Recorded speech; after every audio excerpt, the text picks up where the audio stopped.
Today we are engaging All Saints RFC, the team from Embu. They conquered the country in the rugby 15s and also went over to Uganda and conquered East Africa. They are the newly minted champions. What makes them tick? We'll be speaking to their director shortly, and of course later on we'll be joined by their head coach. But first things first, Alex Kinyua, who's been following the team closely, is at the scoreboard with some interesting statistics. Kinyua? Yes, thank you, Sila. And as you said, it's been a very good season and a very good year for All Saints RFC. And for a team that was formed just the other day, they've really gone all out and showed their prowess in rugby here in the country. But first things first, let's focus on their journey to the National Games title, because last year it is good to note that they went all the way to the finals but lost to Butula and then came back this year to win the national title. Looking at what was their performance from the semi-finals, of course, meeting Lenana, which is a well-established rugby team here in the country, they won 33-10. And in the final, which was a nail-biting final in Machakos, All Saints triumphed Butula 12-10. These two teams have been at it for the last 2 years here in the country, and of course in the East African School Games. Now, heading to East Africa, Kenya was represented by 3 teams, Kitondo School, by 4 teams actually. Kitondo School, we had the likes of Butula and All Saints. And it was more or less like baptism by fire, because their first match in Uganda was against defending champions SMAC, or St. Mary's Kisubi. And they won 24-23, which was a blessing in disguise later, because it was an opportunity for head coach Benson Mwenda to understand the format and the setup of this team that had reigned supreme the previous year. In their next game, they played against Namiliango College of Uganda. They won 13-8, and then they completed their group stage with wins against Lenana, winning 42-11, and then they beat Marcos in the semi-finals 21-17. It is good to note that All Saints Embu were competing against colleges in Uganda. Namilango is a college that has Form 5 and Form 6. And I remember after the first game that All Saints played against St. Mary's Kisubi, I was talking to Mwenda, who said it's a bit of a challenge facing Form 5s and Form 6, while in Kenya they only had very young boys who were playing in the team. But then again, as he said then, speed is always going to triumph mass when it comes to rugby. And that was again on show, because they met St. Mary's Kisubi in the final and they won 9-2. Now, looking at All Saints RFC, it's a school that was just started the other day, as we will see. But now let's focus on their key men. Josephat Karanja is having a blistering kind of season. From the National School Games and to the East Africa. He took his National School Games form to the East African Games, and I remember he was the most valuable player here in the country during the National School Games that were held in Machakos, and he transferred that to East Africa, also emerging the top try scorer. Brian Oyugi is the captain, of course, assisted by Emmanuel Obutu, who has been very instrumental in the team's breaking plays and, of course, helping the team move forward. Now, All Saints RFC was formed in 2019. That's why I'm saying it's a very young team. In 2019, they then went for a coach who had done local coaching in the area, that is in Embu. I'm talking about Benson Mwenda, who previously coached a Kangaroo School, which is also in Embu. And of course, the team is very much, or the school is very much intentional when it comes to fostering athletics and sports prowess to its students. And it's a school within the 4 years that has been in existence. They've really gone all out, and they're the new champions, the East African champions, and the team to beat. Remember, 2 years ago, this team went up to East Africa in rugby 7s, and now they've won the title in rugby 15s. So back to you, Swila. Thank you very much, Alex Kinyua. That's our reporter on the rugby beat, breaking it down for us. And of course, we all hail the all-conquering All Saints. And as promised, I have with me Mr. Tom Kiragu, who is the director of All Saints Schools, here with me. Welcome, Mr. Kiragu, to Sporty Monday. Thank you very much. And Kongole for this feat. Asante sana.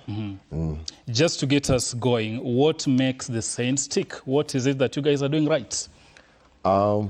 What I can say we are doing right, of course, as you've heard, it's not an overnight success.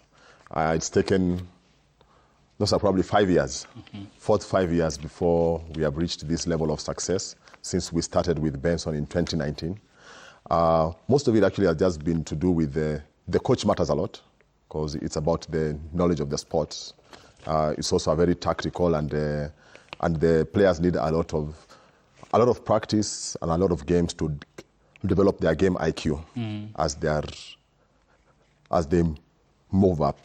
Beyond that, it's just being dedicated and sticking to the programs and working with the coach, working with the staff in general, because it's not just the coach. They have the support of the whole school from the principal, Chabari, the deputy, and the other staff.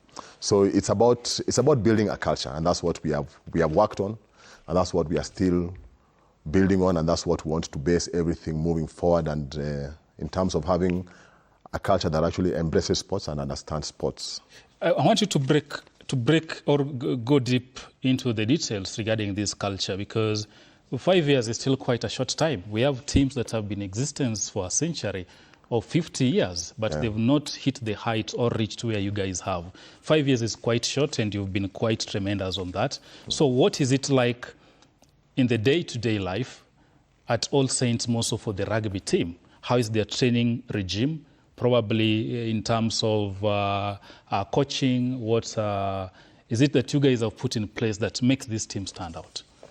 Okay, first of all, of course, I said the coach is very important because Benson, of course, he has a history where by the time we met in 2018, actually 2017, because we spoke about this for almost 2 years before we started to actualize it with him. I knew he had the experience where he had taken Kangaroo School to the East Africas also.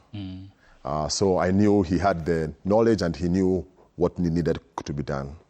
More so also is we were lucky to get a few boys who had probably played rugby in primary school.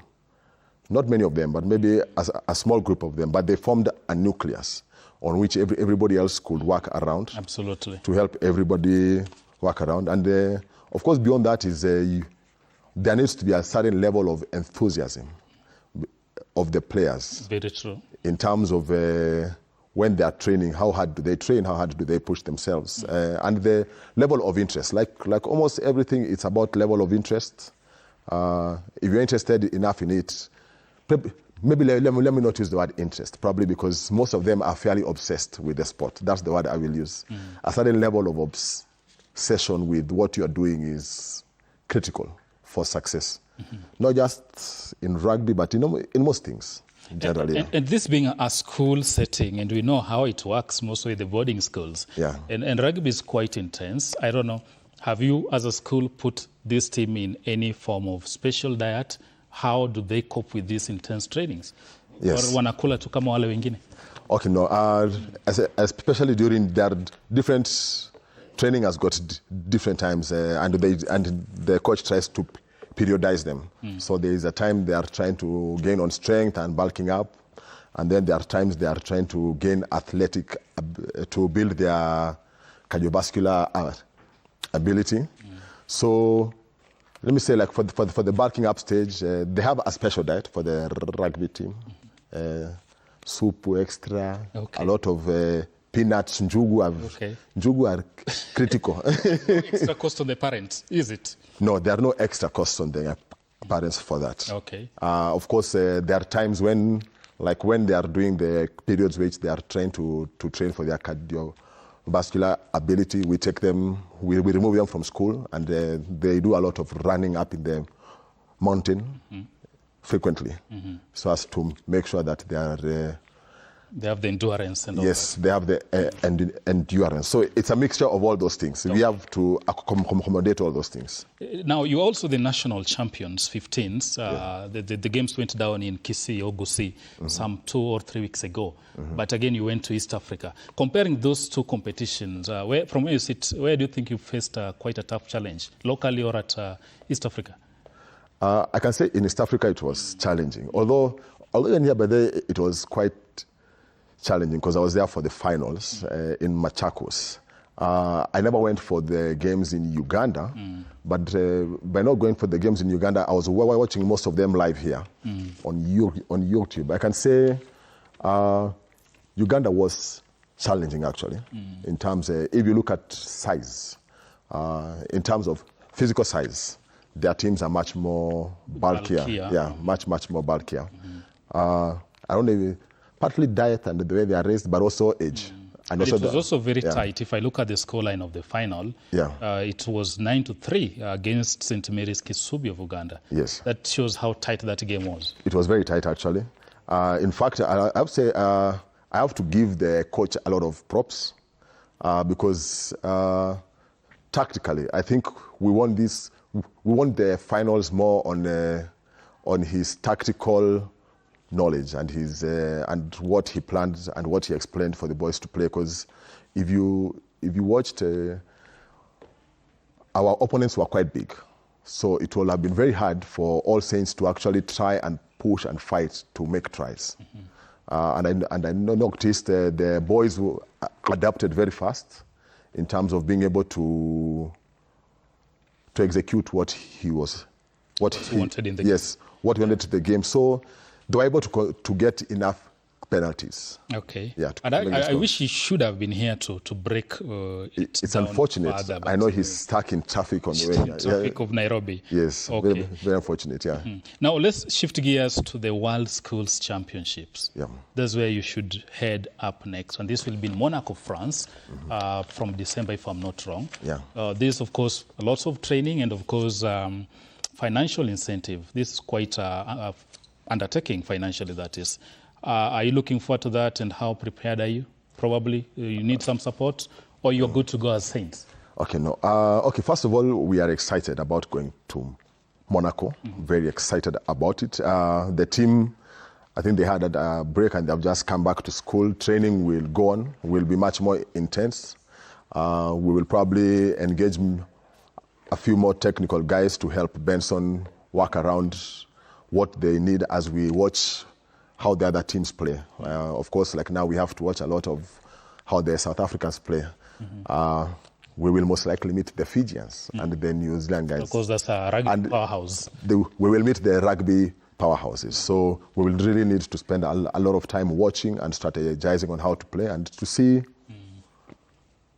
Of course, we are hoping to come out on top. But How do you balance as a school between these upcoming athletes, because they're playing rugby, which is intense?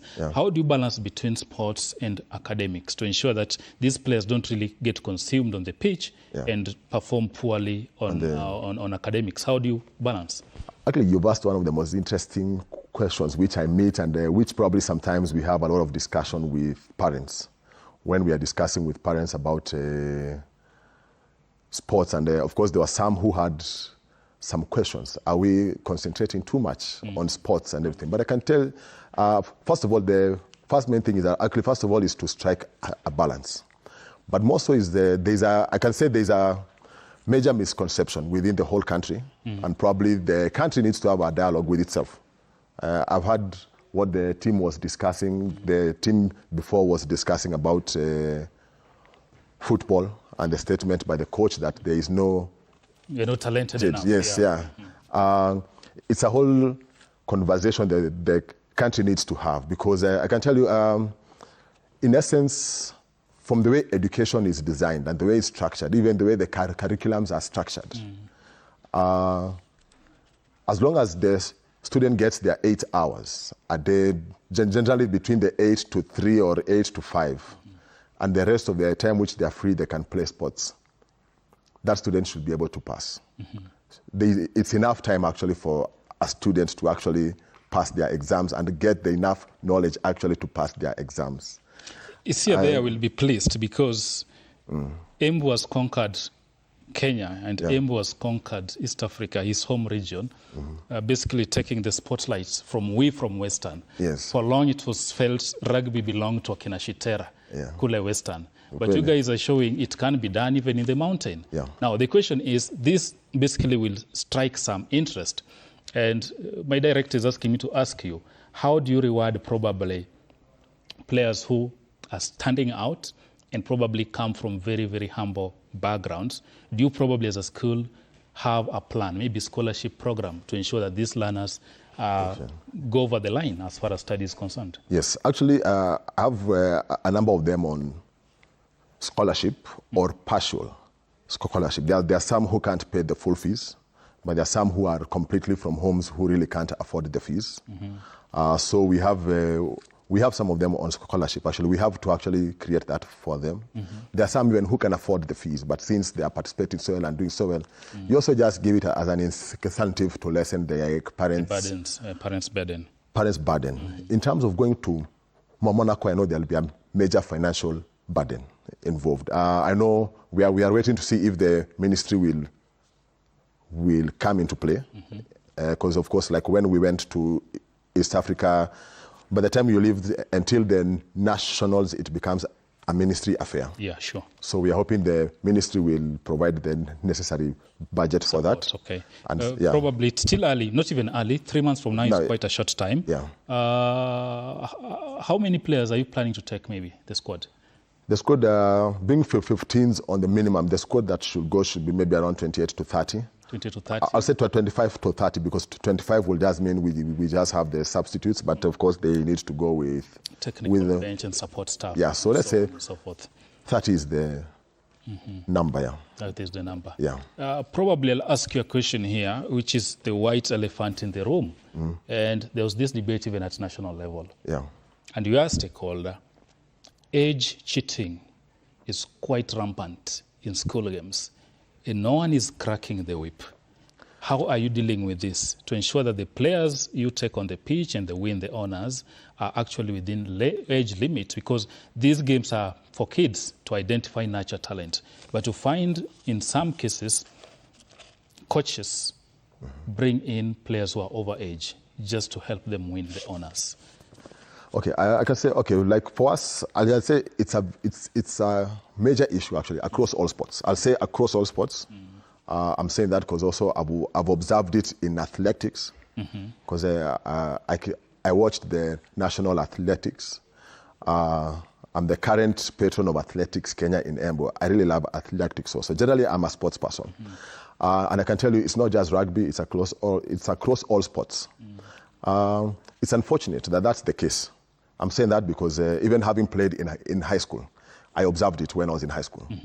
There were people I watched playing basketball when I was in Form 1, and they were in Form 4. Yes. When I was in Form 3, I was still playing the same guys. And so it's a cycle. They never graduate from high school. Yes, and it's unfortunate because they rob a lot of young talent from being exposed. Not just from being exposed, and also from taking their merit. Because like now, our team, I can say is 100% within the age bracket. In fact, most of our team is in Form 3. Like the MVP Karanja is in Form 3. Okay. If there would have been a school that would have brought over-age kids, they will have robbed these kids their chance and opportunity to shine. Absolutely. And the opportunities that come with this. It's all about integrity. Actually, integrity is the key factor. And of course, it's not just affecting sports. I think integrity is probably eating into the fabric of the whole country. I'm saying that because also CBC is a really good curriculum, but integrity and its ability to be implemented has a lot to do with integrity. Finally, would have loved to have your captain here and the coach, and of course, to see that trophy that you guys won. Now, as you head or prepare for Monaco, what's your call probably to the sports world and probably as Saints, as a school? What do you want to achieve? Maybe you can address the nation in 30 seconds on that? 30 seconds on what we want to achieve in? As we head to Monaco, yeah. Okay, as we head to Monaco, I can say we're going to, as a school, we are going to do everything possible. Not just as a school and as a community, because we also have a lot of support from the greater rugby community within Embu. Yeah, when you guys returned, it was more of like a procession in the region. Yeah. So we'll do all the necessary preps with the objective to take the championship. I know it is the first time we have reached that level. We aim for the top, and even if we don't get the top, I believe we can do it the following year. To take the World Championship. Of course, for the ministry and everybody else, of course, I'll be honest, it will be hard to fund a full team to Monaco. So you need their support. So we need the ministry's support and other well-wishers who will be willing to handle. I think I already have somebody who has bought for us 5 tickets so far. 5 tickets so Yeah, far. Okay. yeah. We So- wish you well, and of course we'll be Yeah. there every step of the way to document your journey. Thank you. And go prepare well and do the country proud. Thank you very much. Thank you too. That is Mr. Tom Kiragu, the director, All Saints, joining us here live on Sporty Monday in our quickfire segment. Team captain and his head coach were meant to be here, but unfortunately, the choking Nairobi traffic couldn't let them be here. But we'll make another time to engage them. And of course, Sporty Monday continues. But for now, before we take a short commercial break, we ask you, do you think Harambee Stars will qualify for the 2025 AFCON finals? Do you think Harambee Stars will qualify for the 2025 AFCON finals? 22-422, the SMS line, of course, hashtag Sporty Monday. Get the conversation going. We're also on X and Facebook where you can engage us. We take a short break, but when we return, we go to Germany where the Mannschaft hit 5 past Hungary. Stay tuned.